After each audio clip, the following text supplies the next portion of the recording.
Early this morning, people from all walks of life came to remember 4 glorious days of the People Power Revolution in 1986. And no less than President Ramos was there to lead the nation in reminiscing the spirit of EDSA, the spirit of unity that brought hundreds of thousands of people together in toppling the Marcos dictatorship. The chief executive urged the feuding key players of the revolt to set aside their differences and serve the national interest. Tyrannies we will always suffer if we do not set aside our... Marcos was booted out of power in 1986 by the People's Power Revolution, ending a 20-year reign of authoritarian rule, economic chaos, and the threat of a communist takeover. The Marine contingent, headed by Tadyar himself, advanced through EDSA but was blocked at the corner of Ortigas Avenue by a human barricade. Tadyar asked the crowd to let his armor through, but his appeal fell on deaf ears, deafened even more by defiant shouts and even louder chants of the rosary to signify the people's prayers for peace. It was a standstill, and Tadyar had orders to ram through the crowd regardless of casualties. Time and again, the engines of the APCs would rev up, looming over and advancing towards a stubborn sea of humanity. Seeing the futility of it all, Tadyar sets a half-hour deadline for the people to move away from the path of the Marines, but remained unheeded long past the deadline. Many tried to dissuade the Marine commandant from following his orders, and they succeeded. The APC started its engines again, this time to turn back, halting any further movement. Tadyar did not have it in him. He could not in conscience allow unarmed civilians to be hurt. February 24, 1986, Ver ordered a Marine regiment to open fire on Crame. Seeing that a fire from cannons and mortars could hurt many innocent civilians, Tadyar ordered the head of the unit to use his discretion. The Marines never fired their weapons. Torn between loyalty to authority and loyalty to the people, General Tadyar and his men chose the latter, upholding the true meaning of love and service for the country. Isa Rodriguez, The People's Network, on the first decade of the People Power Revolt.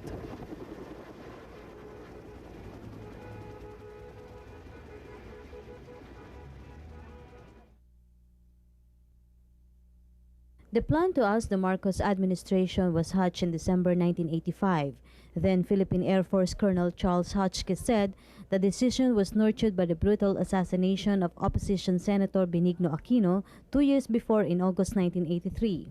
Hotchkiss said the downfall of the Marcoses came when the entire Philippine Air Force decided to lend air support to the Enrile Ramos camp on February 24, 1986. Hotchkiss also recalls the day he defected to the breakaway group together with then Colonel Antonio Sotelo and 2 other Air Force officers. They signified their intention to join the rebel group by flying over Camp Crame and later by destroying some military helicopters to prevent possible counterattack by the Marcos loyalist forces. Of persuasion flights he made over Malacañang Palace with Lieutenants Willie Evangelista. While sporadic violence continues in Manila.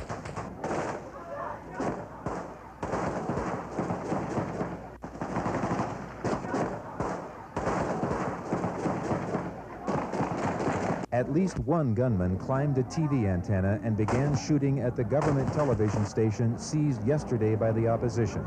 A number of people were shot. One isolated military battle that typifies the continuing power struggle in the Philippines. Rick Fredrickson, CBS News, Manila. And in the last critical days, guns, people power, unarmed civilians placing their bodies between the Marcos troops and a handful of determined mutineers. Encourage Marcial Bonifacio.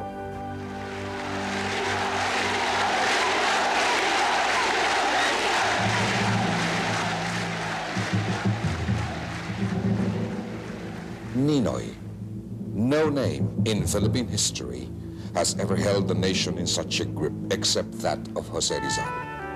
There was another riveting similarity. The fusillade that brought Rizal down at the Luneta triggered the Philippine Revolution against Spain. The bullet that snuffed out Ninoy's life spawned the bloodless EDSA Revolution on February 22 to 25, 1986. Each man, dying almost a century apart, brought out the best in the Filipino. Each had the same attributes: a superbly gifted mind, a bottomless passion for liberty, but most of all, courage. Courage to look the enemy in the eye, courage to brave every battlefield, courage to die for one's convictions. But Ninoy realized his moment of truth had come. Since he was denied his passport by Imelda, he used another one with a striking appellation, Marcial Bonifacio. It was a play of names to denote martial law and Fort Bonifacio. Ninoy's return was a countdown that the Philippine government easily spotted and plotted with our 2-hour precision. I suppose there's a physical danger because, assassination is part of public service. Look at poor President Reagan. He got shot because Hinckley fell in love with Jodie Foster. So that's part of the hazard of the game. It's possible Ninoy knew that Marcos knew his every movement since he left Boston August 13, 1983. My feeling is we all have to die sometime. If it's my fate to die by an assassin's bullet, so be it. But I cannot be petrified by inaction or fear of assassination, and therefore stay in a corner. But flood tide had come. And Julius Caesar it was who said, decisions were made at flood tide before the waters recede. I think the very fact alone that we can land is victory enough. Hesitate and all is lost. I have promised to return. I have returned against all odds.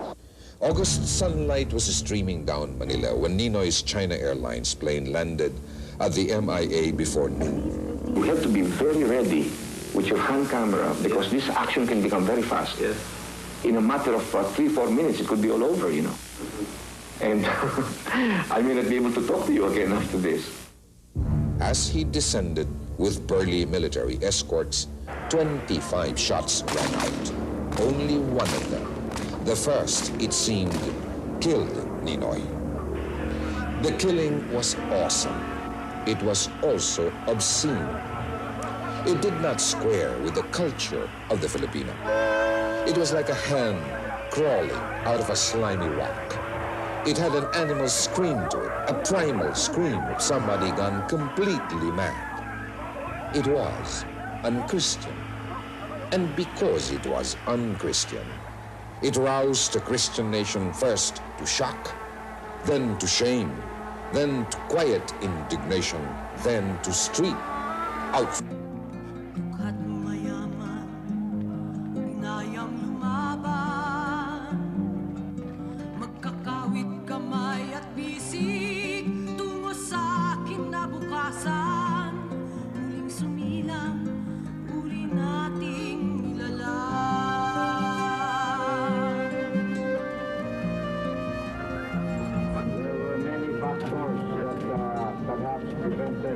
hostile forces against us.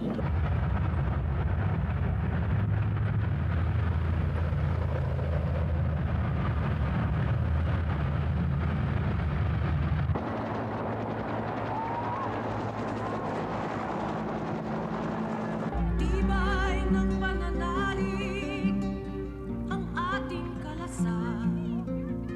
Di may tataboy, di mahahadlangan. At sa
the way of peace to God and to the country.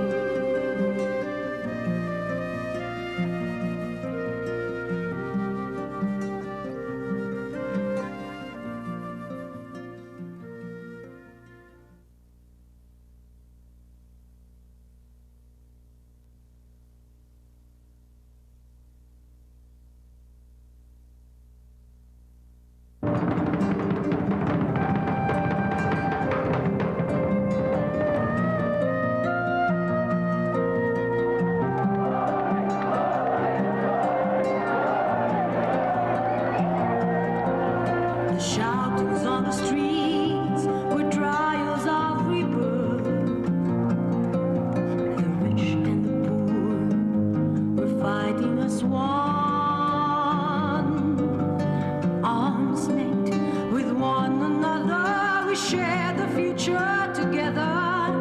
As a people, our identity was born.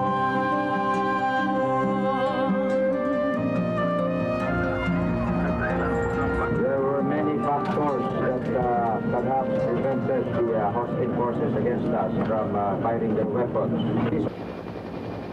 At dawn on February 22nd, 1986, the Army Reform Movement began a coup against Marcos by seizing 2 Manila Army camps. Speaking over the Catholic radio station, Cardinal Sin called on the population to support the mutiny. My dear people, this is a very critical time for our country. You spoke as a people in the last election, expressing your preference for peaceful change. I ask you now to be calm and to be prepared to express again your power as a people.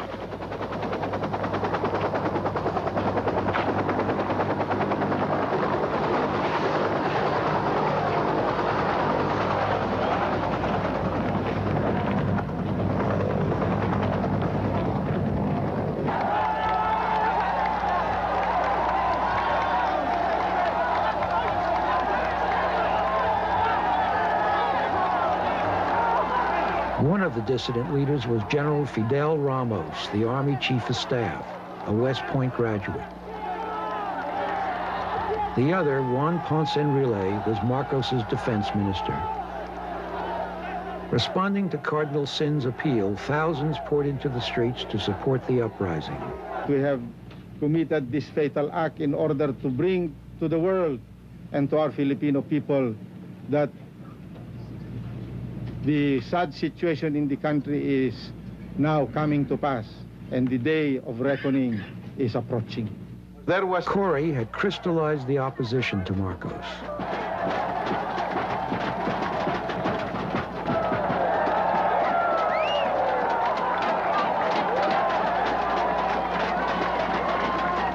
I called up Mr. Juan Ponce Enrile and said, let's stop this fooling around. This is stupid business. I said, I can blast you out of there anytime. Marcos sent in tanks, but the demonstrators blocked their advance.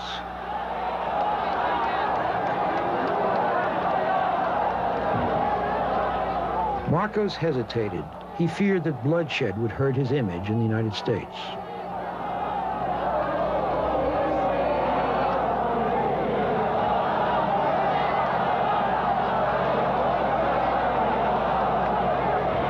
At a palace news conference, his top general argued with him.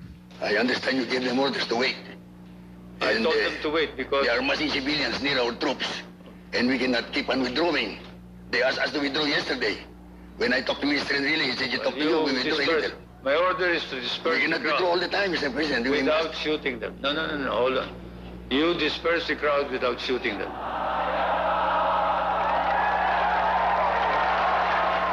There was no way for the crowds to know whether Marcos's forces would shoot, but they remained in the streets day and night.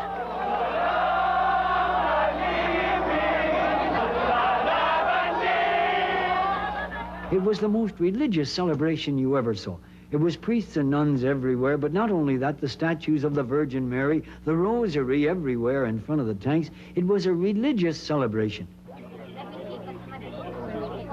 The Catholic radio station became Corey's communications center, calling out supporters, broadcasting news, transmitting messages to dissident officers.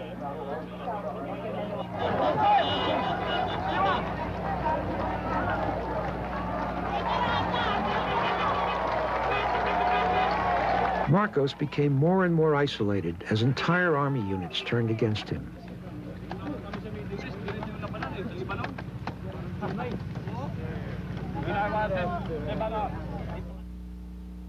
It was clear to U.S. officials that Marcos was finished. Following a meeting that took place in Washington with the president on Sunday, I received first an oral instruction and then one of my few written instructions to tell Marcos that we believed that the time had arrived for a transition and that we were prepared to assist in making that transition as peaceful as possible. Now, he exploded when I gave him that.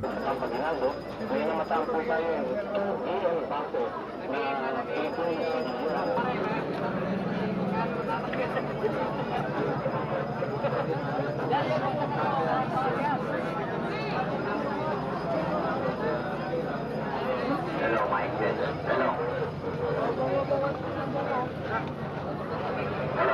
Hello, Mike.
Thank you.